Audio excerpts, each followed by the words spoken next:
Assalamualaikum warahmatullahi wabarakatuh. Kami akan mempresentasikan topik perkuliahan pertama pada mata kuliah umum pendidikan agama, yaitu hakikat manusia. Sebelum mempresentasikan hasil diskusi kami, saya akan memperkenalkan diri saya terlebih dahulu, lalu dilanjutkan dengan rekan-rekan saya. Perkenalkan, saya Adelia dari Prodi Animasi dengan NIM 24342001, dan di sebelah kanan saya Devi Afida dari Prodi Animasi dengan NIM 24342002. Dan di sebelah kiri saya Dia Uhak dari Prodi Animasi dengan NIM 24342003. Baiklah, untuk materi yang pertama itu akan dijelaskan oleh Devi. Kepada Devi, silakan. Baiklah, saya akan menjelaskan pengertian unsur dan ciri konsep manusia. Yang pertama itu pengertian. Konsep manusia adalah sebuah pandangan tentang manusia yang dapat didekati dari berbagai perspektif seperti biopsikologi, sosial, dan Islam. Pertama yaitu biopsikologi. Manusia adalah makhluk utuh yang terdiri dari bio, psiko, sosio, dan spiritual.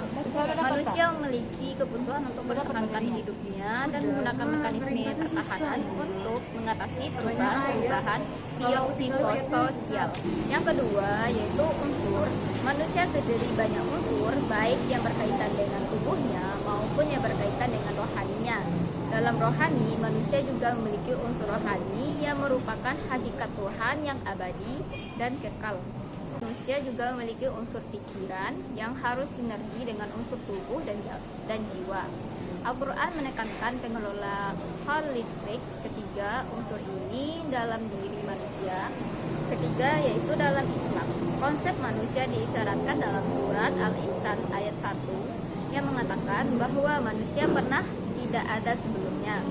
Surat Al-Sajdah ayat 7-9 menjelaskan bahwa setiap kejadian manusia dalam kandungan mengambil bentuk yang disempurnakan. Lalu ditiupkan huruf ciptaan Allah SWT dan dijadikannya pada manusia pendengaran, penglihatan, dan perasaan.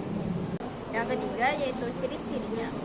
Ciri-ciri manusia dalam Islam meliputi yaitu kemampuan berpikir, mencipta, beriman, dan bertakwa. Dalam keterbatasan yaitu indera dan mengalami kematian. Dalam hubungan, menjalin hubungan dengan Allah dan makhluk ciptaannya. Dalam sifat yaitu muslimin, kesalehan, kepedulian tinggi, rendah hati, sombong, kufur nikmat, jujur, ikhlas, sabar, pintar, bekerja keras. Yang kedua yaitu sosial. Manusia adalah makhluk sosial yang hidup berdampingan dengan yang lain dan tidak bisa hidup sendiri tanpa bantuan dari makhluk lainnya. Setelah materi selanjutnya akan dijelaskan oleh Adelia. Pada Adelia dipersilakan. Baiklah, saya akan melanjutkan materi dari Devi tadi dengan materi kedua, yaitu penciptaan manusia menurut Islam dan sains. Menurut Islam, penciptaan manusia itu ada di dalam Al-Quran dalam surah Al-Mu'minun ayat 12 sampai ayat 14. Dijelaskan bahwa ada 5 tahapan penciptaan manusia. Yang pertama adalah alaqah. Alaqah itu memiliki 2 pengertian. Yang pengertian pertama, darah yang mengental sebagai kelanjutan dari nutfah. Lalu pengertian kedua, yaitu sesuatu yang menempel di dinding rahim. Perbedaan dari kedua pengertian tersebut ialah pengertian yang pertama dipahami dari segi bentuk atau materi, perubahan setelah nutfah. Sedangkan yang kedua dari segi posisinya. Lalu proses yang kedua adalah mudghah, yaitu ketika segumpal daging yang merupakan proses penciptaan manusia sebagai lanjutan dari alaqah. Lalu proses yang ketiga itu izam, yaitu ketika segumpal daging tadi itu diberi tulang belulang. Lalu yang keempat itu adalah lahm, ketika tulang belulang itu dibalut lagi dengan daging. Dan yang terakhir itu kalkhanakor. Pada fase ini tubuh manusia sudah terlihat sempurna serta lengkap dengan seluruh bagiannya.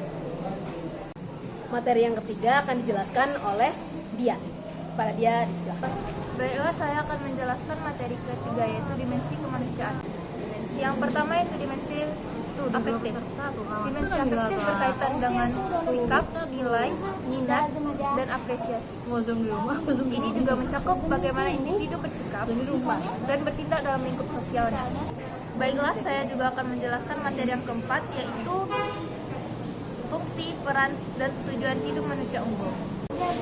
Manusia sebagai makhluk Allah punya dua tugas utama. Yang itu pertama, sebagai Abdullah, yakni hamba Allah yang harus tunduk dan taat terhadap segala aturan dan kehendaknya, serta mengabdi hanya kepada Allah. Dan yang kedua yaitu sebagai khalifah Allah di muka bumi. Tujuan penciptaan manusia di atas dunia ini adalah untuk beribadah. Ibadah yang diwajibkan kepada manusia yaitu ditujukan untuk mencari keridhaan Allah. Sedangkan tujuan hidup manusia di dunia ini adalah untuk mendapatkan kesenangan dunia dan ketenangan akhirat. Baiklah, kesimpulan yang kami dapatkan dari hasil presentasi kami yaitu bahwa manusia diciptakan oleh Allah dari nutfah, yaitu dari saripati tanah.